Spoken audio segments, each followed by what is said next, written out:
Placer para mí volver a reencontrarnos, en este caso con una columna que se asemeja a la que hicimos el año pasado, vinculada a la cultura, pero que es un poco más específica porque nos vamos a detener a hacer alguna especie de análisis del discurso, vamos a abordar especialmente el lenguaje y la discapacidad como tema central. Y cuando nosotros decimos el lenguaje, nos referimos a la capacidad que tenemos los seres humanos de comunicarnos y, en primer lugar, quiero hacer una diferencia. No es lo mismo lenguaje que lengua, ¿sí? La lengua es más bien el sistema de signos que utilizamos las personas para poder comunicarnos. Por ejemplo, la comunidad sorda tiene su lengua madre, que es la lengua de señas. Por eso siempre hago la corrección. No es lo mismo decir lengua de señas, que es la forma correcta, a decir lenguaje de señas. Esto lo vamos a seguir desarrollando, no se preocupen, no es mi intención marearlos en este caso, pero bueno, también para que ustedes sepan, hay otros tipos de lenguas, el español es una lengua, el inglés es otra, así que esa es la idea, que ustedes tengan una referencia en términos generales, pero a mí lo que me interesa hoy desarrollar es el valor de la palabra, sobre todo cuando hablamos de temas vinculados a la discapacidad. Entendemos que somos todos prisioneros de nuestras palabras. ¿Qué quiero decir con esto? Que a veces cuando nosotros utilizamos determinados signos para comunicarnos, estamos decidiendo qué decir y qué no decir, ¿sí? Entonces, en el mundo de la comunicación tenemos que tener muchísimo cuidado, sobre todo cuando estamos hablando de temas vinculados a discapacidad, para no herir justamente a en primer lugar a la persona que tiene discapacidad y por supuesto a su entorno, ¿sí? Entonces tenemos que tener en cuenta esto tiene que ver con una construcción cultural de años, el trabajo que todavía resta hacer de las instituciones educativas, en lo que tiene que ver con el correcto manejo del lenguaje. Pero bueno, no es mi intención en este momento reclamar eso, sino más bien abocarnos a el peso que tienen las palabras, ¿sí? Todas las palabras tienen una carga valorativa, tienen un significado.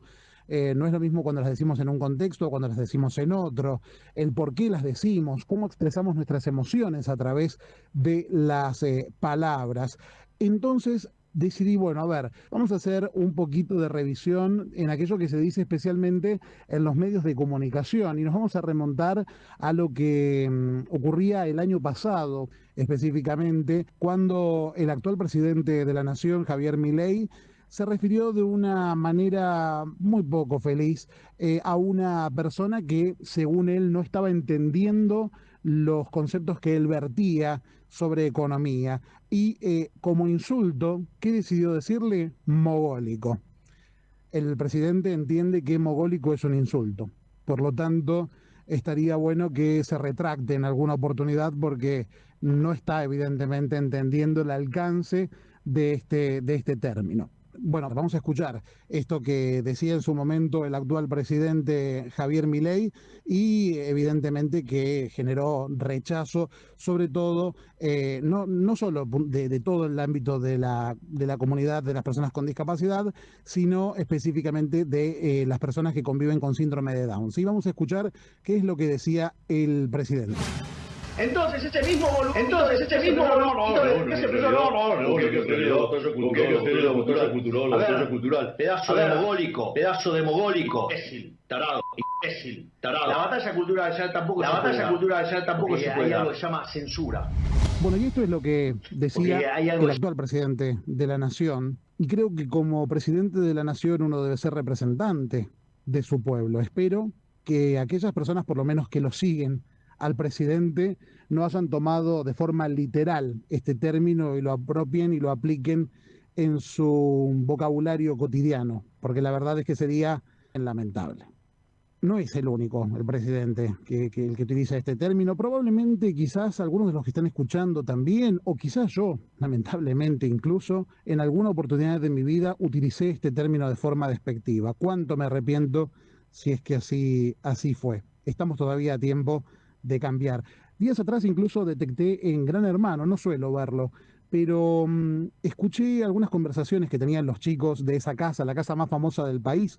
Este programa es muy consumido, sobre todo por jóvenes, que ojalá, al haber detectado estos términos desacertados, no los hayan replicado y los incorporen a su vocabulario, sino que los condenen, porque eso es lo que necesitamos.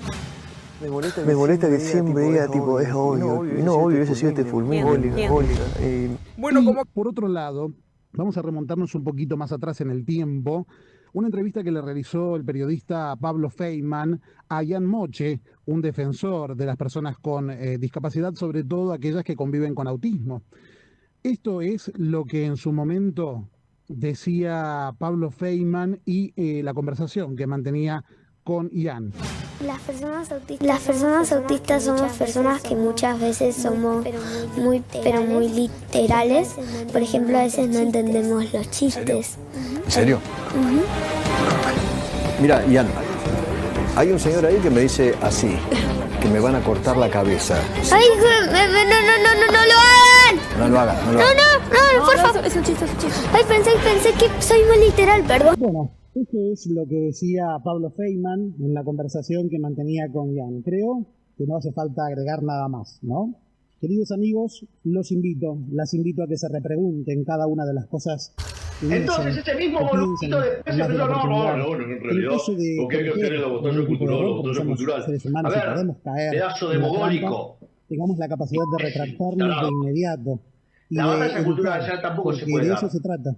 De que empecemos a decir las cosas Porque hay algo que se llama... Las personas autistas somos personas que muchas veces somos muy literales. Por ejemplo, a veces no entendemos los chistes. ¿En serio? Mira, Ian, hay un señor ahí que me dice así, que me van a cortar